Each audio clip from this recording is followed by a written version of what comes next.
Madame, Monsieur, bonsoir et merci de votre fidélité à El Oula. Un seul titre pour l'édition d'aujourd'hui, ce 6 novembre 2021, qui coïncide avec le 46e anniversaire de la Marche verte, une glorieuse épopée qui a permis au Maroc de récupérer un territoire qui est le sien et parachever son intégrité territoriale.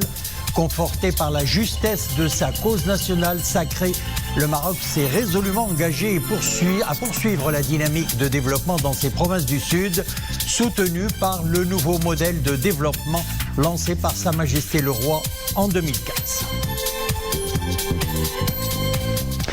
Le peuple marocain célèbre donc ce samedi 6 novembre le 46e anniversaire de la Marche verte, une étape phare dans le processus du parachèvement de l'intégrité territoriale du royaume. Une épopée gravée en lettres d'or dans l'histoire du Maroc. À cette occasion, Sa Majesté le Roi Mohamed VI adressera un discours à la nation, indique un communiqué du ministère de la Maison royale du protocole et de la chancellerie. Le discours royal sera diffusé sur les ondes de la radio et à la télévision ce soir à 21h.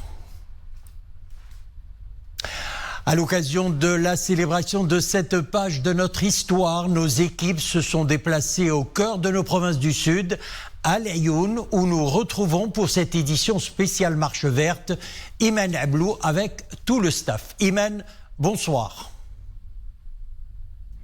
Bonsoir Bouker, bonsoir à tous. Ravi de vous retrouver en direct depuis Laayoune pour cette édition spéciale Marche verte, délocalisée et diffusée en direct depuis un plateau aménagé à proximité immédiate de la place du Méchoir, au cœur de cette belle cité de Laayoune. Pour cette édition, j'ai le plaisir d'avoir à mes côtés Madame Mimouna Tolba, chargée d'affaires de la délégation régionale de la Chambre française du commerce et d'industrie à Laayoune. Madame, bonsoir et merci d'être avec nous pour cette spéciale. Bonsoir, merci pour l'invitation. Avec plaisir. Nous commémorons donc les 46 ans de ce glorieux événement, le souvenir d'une marche pacifique pour l'indépendance et la liberté.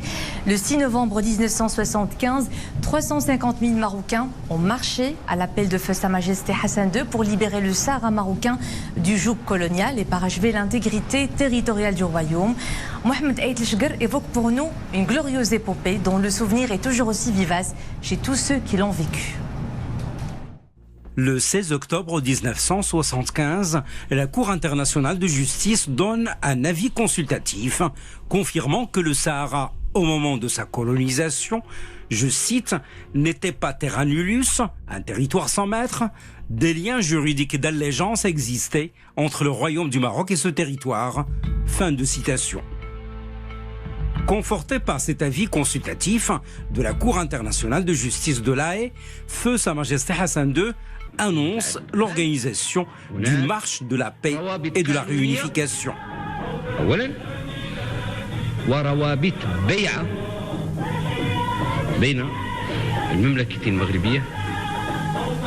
« 350 000 volontaires armés du seul Saint-Coran, de drapeaux marocains et de leur foi, venus de toutes les régions du royaume, convergent vers Marrakech, puis Agadir et Tarfaya.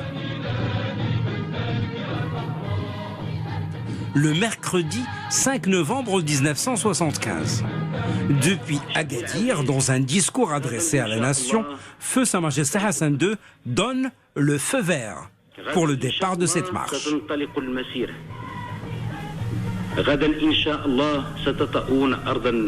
Cher peuple, demain tu fouleras une terre qui est tienne, tu palperas des sables qui sont tiens et tu embrasseras un sol qui fait partie intégrante de ta chère patrie. Le jeudi 6 novembre 1975, le Premier ministre de l'époque, de hauts responsables et plusieurs chefs de mission diplomatiques sont au premier rang. Derrière eux, 350 000 volontaires qui attendent avec impatience de marcher sur la frontière factice.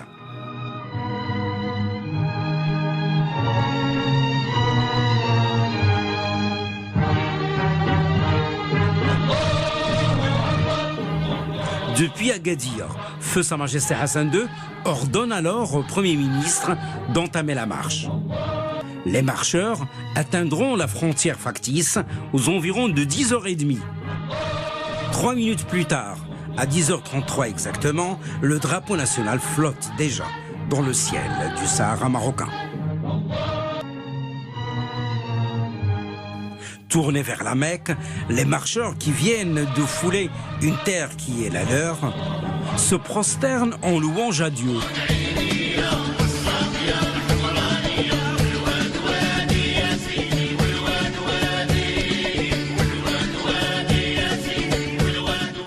Depuis, ce territoire de nos ancêtres a vu naître, grandir et prospérer de très belles cités et agglomérations, ainsi que d'ambitieux projets de développement socio-économique. Le Sahara marocain, fièrement tourné vers l'avenir. Je vous le disais en début de cette édition spéciale, j'ai le plaisir d'avoir à mes côtés pour cette édition Madame Nimona Tolba. Je rappelle que vous êtes chargée d'affaires de la délégation régionale de la Chambre française de commerce et d'industrie à Laayoune. 46 ans après, la marche verte est toujours riche en enseignements pour les nouvelles générations.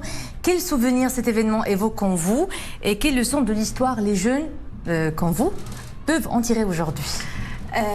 Oui, alors comme jeune fille marocaine de la région, bien sûr que l'occasion de la marche verte, ça provoque beaucoup de sentiments et beaucoup de symboles pour moi. Je peux citer Feu Hassan II, Sa Majesté le roi Hassan II. Je peux citer les 350 000 Marocains qui se sont déplacés pour défendre leur intégrité territoriale. Je peux citer toute l'atmosphère de festivité et de joie que nous vivons lors de cette occasion chaque année, cet événement chaque année. L'hymne national, les drapeaux, les festivités et tout. Il y a beaucoup de choses et surtout c'est une occasion où le souverain adresse le discours spécialement dédié à ces provinces-là, à ce jour-là. Alors, 46 ans après le retour à la mère patrie, les provinces du Sud s'érigent aujourd'hui en un véritable modèle de démocratie participative, conforté en cela par le chantier de la régionalisation avancée et une forte adhésion au processus des élections. Les dernières échéances électorales en date en témoignent, chiffres à l'appui. Le taux de participation a notamment atteint ici à Laayoune plus de 68%. Nous le verrons avec Marine Messi. Ils se sont rendus aux urnes il y a près de 2 mois. Des centaines de milliers d'électeurs issus des provinces au sud du royaume ont choisi leurs députés et représentants communaux et régionaux. La participation a atteint des taux records, plus de 85% dans la province de Tarfaya, 66,94% à Laayoune Sarria El Hamra, 63,76% à Guelmi Mouadnoun ou encore 58,3% à Dakhla Ouad Dahab. Derrière ces chiffres, une volonté citoyenne manifeste de contribuer à l'enracinement de la démocratie participative, tant au plan local et régional qu'au niveau national. Le triple scrutin du 8 septembre aura été un signal fort de l'attachement de ces populations à l'unité nationale et à l'intégrité territoriale du royaume. Nous venons de franchir une étape démocratique phare. Le vote s'est déroulé dans des conditions de transparence optimales. Notre ultime aspiration est d'apporter, grâce à nos voix, un vent de progrès à la région et à sa jeune population. Les résultats des récentes élections générales ont été porteurs de nouveautés. De nouveaux élus prendront les rênes de la gestion de la chose publique. Nous leur avons accordé notre confiance. Je suis optimiste. Ce nouveau mandat sera sans doute faste pour la région et ses habitants. Pour trouver oreille attentive à ces attentes, ils ont choisi le représentant légitime parmi le trio gagnant des élections. À Dakhla Ouad Dahab, Yenjal Khattat est réélu à la majorité. Pareil à Laayoune Sarria El Hamra, où Sidi Hamdi Ould Rachid est réélu président à la majorité. Des régions prospères, prêtes à poursuivre leur essor grâce aux méga projets d'infrastructures qui y voient le jour. Notre action est nourrie des attentes populaires. Nous sommes déterminés à établir un pacte avec les électeurs, de manière à impliquer le citoyen dans tout le processus décisionnel. Je souhaite être à la hauteur des aspirations de Sa Majesté le roi Mohammed VI et des habitants de la région de Laayoune Sarria El Hamra, et pouvoir ainsi poursuivre le chantier de développement au niveau de la région. Authentiques citoyens marocains et fervents patriotes, les habitants des 3 régions du Sahara marocain le font savoir. y compris par la voie des urnes. Nous venons de le voir, Madame Tolba, dans le reportage. Comme à l'accoutumée, les populations des provinces du Sud se mobilisent à chaque échéance électorale. Elles ont massivement participé au triple scrutin de septembre, les régionales, les communales et les législatives. Et puis, comme d'ailleurs partout à travers le pays, ce sont des élus locaux qui sont eux-mêmes aux commandes de la gestion de la chose publique. Comment est vécue cette implication directe des populations locales dans la gestion justement de la chose publique? Et concrètement, quel est l'impact de cette implication sur leur vie de tous les jours? Alors, depuis toujours, la population locale a été impliquée dans le processus électoral. Mais puisque c'est une année spéciale, c'est un autre mode de scrutin, c'est un autre mode de gestion d'élection qu'on a vécu. Donc, ça a donné fruit que le taux a été très très élevé, jusqu'à 70% par rapport à toutes les régions. Et non seulement ça, on a aussi le parti politique. Il y a un parti politique qui a eu qui était classé premier en termes d'organisation de campagne électorale sur tout le territoire. Donc il y a beaucoup de témoignages là-dessus. Alors, je vous invite, Madame, à suivre avec nous ce reportage illustrant de manière concrète cette implication des jeunes des provinces du Sud dans le développement local à travers l'initiative l'Ayoun Mobadara qui réunit un collectif de jeunes formés dans le domaine de l'entreprise et qui accompagne de très près les porteurs de micro-projets. En voici 2 projets bien aboutis. Je ne vous en dis pas plus. Regardez ce reportage de Nisri El-Hamdawi avec Mouatassim Bilal Bouazzaoui et Abdelillah El-Chab. Ils sont jeunes, ambitieux, originaires de la ville de l'Ayoun et ils s'activent pour aider les jeunes porteurs de projets à se prendre en main. Eux sont les jeunes du programme l'Ayoun Mobadara. La marche verte, ils ne l'ont pas connue, mais ils l'ont connue à travers les histoires racontées par l'un de leurs membres de leur famille. Aujourd'hui, ils perpétuent l'esprit de cet événement à travers leur marche pour le développement de leur propre ville. كيف كنعرفوا لوبجيكتيف ديالنا في 2021 100 بروجي 44 ديجا اون اكتيفيتي راهم خدامين دابا. Ce matin, les jeunes du programme l'Ayoun Mobadara font le bilan de leurs actions d'accompagnement entrepreneurial. 44 micro-projets sont mis sur les rails dans leur ville. Une vraie réussite. Après des années d'études et de formation au Maroc ou à l'étranger, ces jeunes ont éprouvé un réel besoin de partager leur expertise avec des porteurs de micro-projets à l'Ayoun. Après 14 ans à l'étranger, et un parcours soit académique dans plusieurs pays, à peu près 3 pays, j'ai retourné à peu près il y a 5 ans ou 6 ans maintenant, et l'objectif c'était soit de faire carrière dans ma région natale, en plus de partager mon parcours et mon expérience avec plusieurs jeunes. Chaque projet, c'est notre bébé qu'on doit prendre en main dès le premier point jusqu'au final, dès le post-création jusqu'à la concrétisation de son projet. Alors on se sent fiers parce que c'est un travail qui est énorme, qui demande beaucoup d'investissement matériel et d'investissement humain. Une fois le projet mis en place, commence alors la phase de suivi. Cette librairie papeterie, ils l'ont vu grandir jour après jour. Aujourd'hui, sa propriétaire ne cache pas sa joie de voir son projet prendre enfin forme. Ces jeunes nous ont beaucoup aidés. Ils nous ont accompagnés tout au long de la réalisation de notre projet. Ils sont toujours joignables par téléphone. Ils restent à notre disposition au cas où nous aurions besoin d'eux. Lui aussi a bénéficié de l'accompagnement de cette jeune équipe.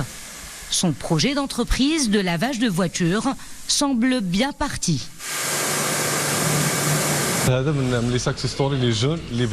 Ce jeune est un exemple de success story. Nous allons continuer à financer son entreprise pour la développer davantage. Nous comptons également l'équiper en matériel nécessaire pour le lavage de voitures. Tendre la main à de futurs entrepreneurs en mal de repère, un acte citoyen porteur de valeurs de solidarité agissante dans un contexte difficile de crise sanitaire. Et pour accompagner les jeunes porteurs de projets, y compris pour le volet financement, pas plus tard qu'hier, un nouveau centre Dar Al-Muqawil a été inauguré ici à Laayoune par le groupe Attijari Wafa Bank à l'occasion de la célébration du 46e anniversaire de la Marche Verte. Dar Al-Muqawil est un dispositif à vocation sociale et citoyenne offrant un accompagnement intégré et gratuit au profit des porteurs de projets, des auto-entrepreneurs et des TPE. Ce nouveau centre de Laayoune, le 16e du genre au niveau national, propose un dispositif complet composé essentiellement de séances de conseils sur mesure, de rencontres avec des experts, d'un programme riche de formation et de mise en relation d'affaires afin de les soutenir et de les accompagner dans leur aventure entrepreneuriale. L'événement a été marqué par la signature de plusieurs conventions de partenariat entre le groupe bancaire et des acteurs publics et privés, dont la wilaya de la région de Laayoune, Saqia al-Hamra, le conseil communal de Laayoune, l'agence de développement du digital et le centre régional d'investissement. Nous braquons les projecteurs à présent sur un des grands chantiers dédiés au développement socio-économique de nos provinces du Sud et qui épouse parfaitement l'esprit et la vision du modèle de développement de ces provinces lancé et voulu par Sa Majesté le Roi en 2015. Je vous parle de la voie express Tiznit-Dakhla, un ambitieux projet de plus de 1000 km en cours de réalisation pour la bagatelle de 10 milliards de dirhams. Mohamed Reda Labidi, Omaïma Rabli.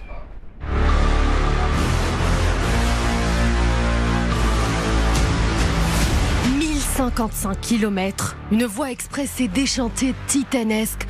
Voilà en quelques mots comment on pourrait décrire ce vaste chantier qui est le nouvel axe routier entre Tiznit et Dakhla. Ces ouvrages d'art et 30 tronçons, chacun avec ses propres spécificités. Normal, cet axe traversera 4 régions. Plus que cela, il ambitionne dans une perspective d'avenir de s'allonger au-delà de Dakhla pour désenclaver jusqu'au sud du fleuve sénégalais. Une double voie express qui reliera alors le Maroc à sa profondeur africaine. L'itinéraire le plus emprunté pour joindre l'Afrique de l'Ouest. En attendant, la double voie express dessert toutes les provinces, notamment côtières du sud du royaume. Moi, je vous dis, je suis là depuis 2005 que je prends cette route. Actuellement, ce projet-là, quand ça se termine, wallahi, ça sera le plaisir de voyager ici. Moi, je suis conscient de tout ce qu'ils ont fait depuis 2005. C'est un long trajet. Il nous faut 48 heures des fois pour relier Agadir à Dakhla. Cette nouvelle route nous permettra de gagner du temps. En plus de cela, le circuit sera moins rude.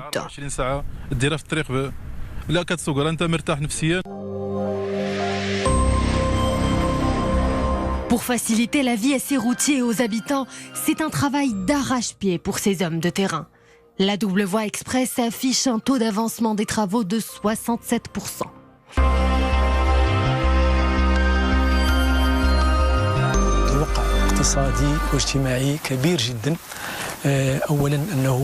Cette nouvelle autoroute aura un impact positif sur 4 régions du Maroc. Elle permettra également de faciliter les investissements dans cette zone.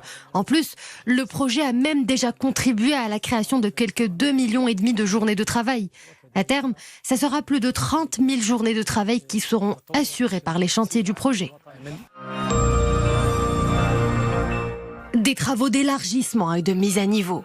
Leur principal but, éviter les interruptions et coupures de la voie suite aux inondations et à l'ensablement.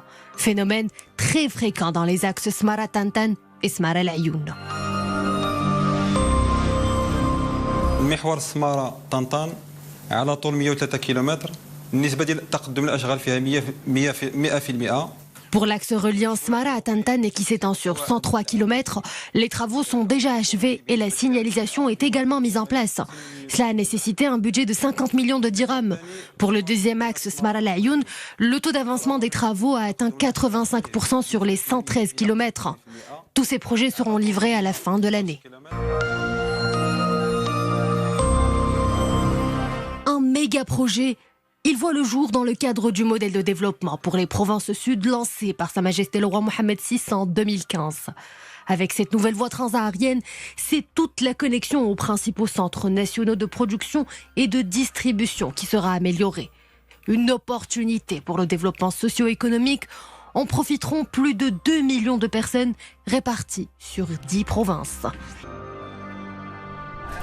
Focus maintenant sur des projets structurants dans la province d'Aousserd, plus exactement au niveau de la zone de Guerguerat et Bir El-Guendouz. Il s'agit notamment de leur raccordement au réseau national d'électricité et l'alimentation en eau potable, en plus de divers autres projets relatifs à l'éclairage public ou encore à la réalisation d'une centrale solaire. Nous verrons tout cela avec Bouker Ben Ghebri depuis nos studios à Rabat et on se retrouve juste après pour la suite de cette édition spéciale Marche verte. On vous retrouve Iman Ablou et comme tu le disais, autre projet structurant, projet au pluriel, le raccordement des centres de Bir El-Guendouz et Guerguerat au réseau national de l'électricité et l'alimentation en eau potable du poste frontalier Guerguerat, en plus de divers autres projets relatifs à l'éclairage public ou encore à la réalisation d'une centrale solaire. Il s'agit donc de 2 grands chantiers en cours de réalisation.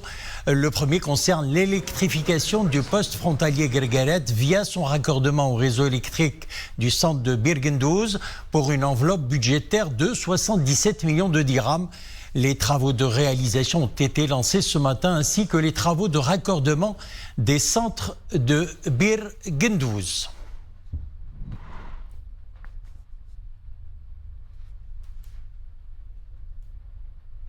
Pour plus d'informations sur ces projets, nous avons avec nous en direct de Dakhla le directeur général de l'Office national de l'électricité et de l'eau, M. Abdelrahim El-Hafidi. Bonsoir. Alors, des projets structurants qui accompagnent et confortent le développement socio-économique de la zone frontière de Guerguerat et du centre de Bir El-Guendouz dans la province d'Aousserd. Alors, comment se présentent aujourd'hui les services eau et électricité dans cette province ?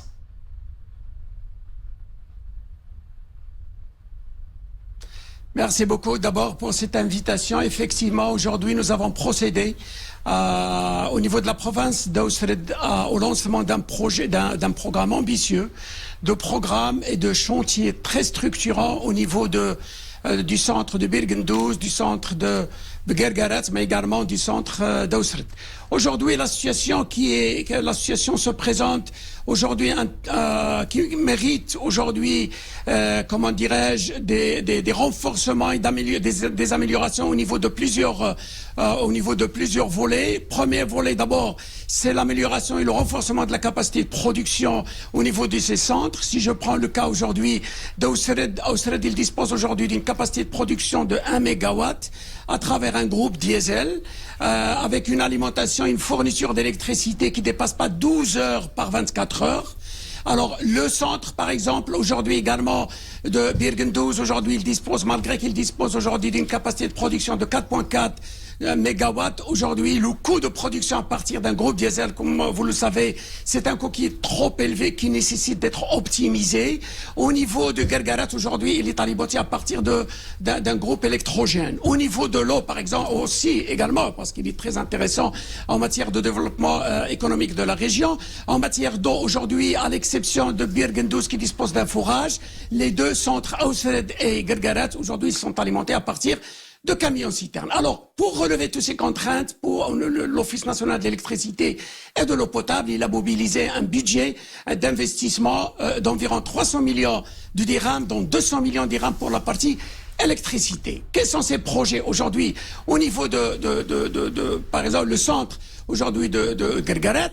Aujourd'hui, le centre de Guerguerat sera directement raccordé au centre de Bir El-Guendouz, et le centre de Bir El-Guendouz verra sa capacité de production augmentée et renforcée, en plus de la réalisation d'une centrale solaire en bout de ligne d'une capacité de 1,5 MW. Ce raccordement avec le centre de Guerguerat sur une distance de 80 km à travers des lignes électriques de 22 kW permettra aujourd'hui au centre de Guerguerat de disposer d'une fourniture d'électricité de qualité et une continuité dans l'approvisionnement de ce centre. Au niveau d'Ausred, aujourd'hui, nous avons également lancé les travaux pour réaliser une centrale en bout de ligne, également solaire de 1,5 MW pour augmenter d'abord la capacité de production, mais également de disposer d'un stockage aujourd'hui au niveau de ce centre pour pouvoir assurer la continuité du service de l'électricité, du service public d'électricité d'une manière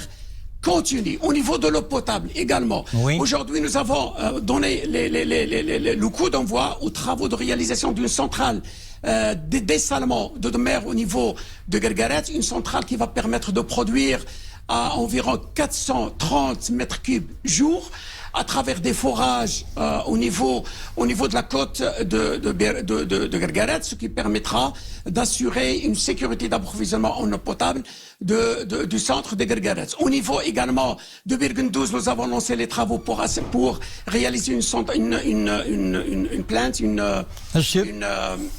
une unité d'épuration des eaux usées et également la réalisation d'un réseau d'eau usée avec un montant qui dépasse 60 millions de dirhams. Monsieur Abdelrahim El-Hafidi, merci d'avoir été en direct avec nous depuis Dakhla. Vous êtes le directeur général de l'Office national de l'eau et de l'électricité. Nous retrouvons nos équipes à Laayoune pour cette édition spéciale Marche Verte, délocalisée, on le répète, et diffusée en direct depuis un plateau aménagé à proximité immédiate de la place du Béchoir, au cœur de la capitale des provinces du sud du royaume. À vous l'antenne, Imen. Merci Boubker et rebonsoir. Et restons sur ce registre de développement socio-économique de nos provinces du Sud, toujours avec notre invitée, Madame Mimouna Tolba, chargée d'affaires de la délégation régionale de la Chambre française de commerce et d'industrie, ici même à Laayoune. Alors, depuis le lancement de cette antenne, déjà en 2017, votre organisme s'inscrit dans cet élan. D'abord, un petit commentaire sur ces projets qui viennent d'être lancés dans la zone de Guerguerat et Birgendouz, dans tout ce qui est raccordement à l'électricité et l'alimentation en eau potable, et cette zone devra bientôt accueillir un parc industriel. Bien sûr. Alors, vous savez, la CFCI, ou bien la Chambre française de commerce et d'industrie du Maroc, elle est précurseuse au Maroc du projet parc industriel. Pardon, on a déjà 4 parcs industriels, un à Stade, un à Barchid, un à Bouskoura et un à Oulad Saleh. Donc déjà, on a beaucoup d'expérience là-dessus. Et on ramène notre expertise pour collaborer avec les 2 régions. En fait, déjà, on a 2 parcs industriels. Il y a celui de Guerguerat, Birgendouz qui vient d'être lancé, mais il y a aussi les parcs industriels de la zone industrielle Al-Marsa de Laayoune, où on est très avancé par rapport aux travaux d'aménagement et auxquels on a déjà fait un roadshow national pour commercialisation. Et bientôt, Inch'Allah, on va faire un roadshow international pour le promouvoir. Madame Mimouna Tolba, je rappelle que vous êtes chargée d'affaires de la délégation régionale de la Chambre française de commerce et d'industrie à Laayoune. Merci pour cette contribution. Merci à vous, madame. Bonne soirée. Nous restons toujours à Laayoune où des écoliers de la ville ont eu hier l'opportunité de survoler leur ville à bord d'avions légers de divers aéroclubs de différentes régions du pays. Des aéronefs qui organisent un rallye à l'occasion de l'anniversaire de la Marche Verte. Reportage à l'aéroport Laayoune-Messira, escalière du rallye aérien organisé à l'initiative de l'aéroclub royal de Marrakech. C'est un sujet signé Nourdine Saber et Madame Smir, Abdelillah El-Cheb et Mohamed Aïtishkar. Ils étaient une dizaine d'écoliers ce matin sur le tarmac de l'aéroport Hassan Ier à Laayoune. Tous embarqueront pour leur baptême de l'air. Parmi eux, Jihad, 10 ans, 4e année primaire, et déjà l'ambition de devenir pilote. J'ai beaucoup aimé, je n'ai pas eu peur. C'est formidable de monter à bord d'un avion. Ces écoliers de 8 à 10 ans visitent autrement leur ville, Laayoune, d'en haut, vue du ciel. Ce baptême de l'air des écoliers de Laayoune est organisé par l'aéroclub royal de Marrakech, ponctuant ainsi un rallye aérien en plusieurs étapes.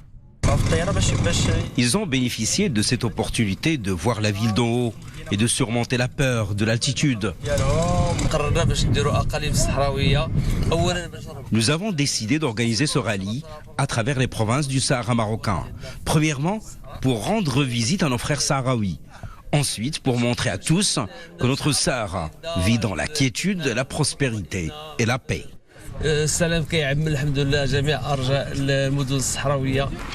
11 avions légers participent à ce rallye aérien qui permet aux différents équipages, 35 personnes au total venues de plusieurs régions du royaume, d'admirer les provinces du sud vues du ciel et notamment les grands chantiers et projets de développement socio-économique, à commencer par la double voie express Tiznit-Dakhla ou encore les ports, les pôles urbains, les aéroports et surtout les parcs éoliens et d'énergie photovoltaïque.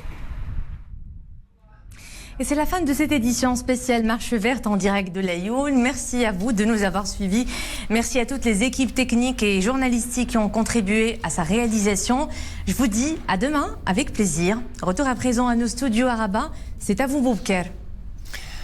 Merci Imen, on vous retrouve donc demain et avant de nous quitter, rappelons que Sa Majesté le roi Mohammed VI, que Dieu l'assiste, adressera un discours à son peuple fidèle à l'occasion du 46e anniversaire de la glorieuse Marche Verte. Le discours royal sera diffusé sur les ondes de la radio et à la télévision ce soir à 21h. Voilà, c'est la fin de notre édition spéciale Marche Verte. On se retrouve demain. Excellente soirée.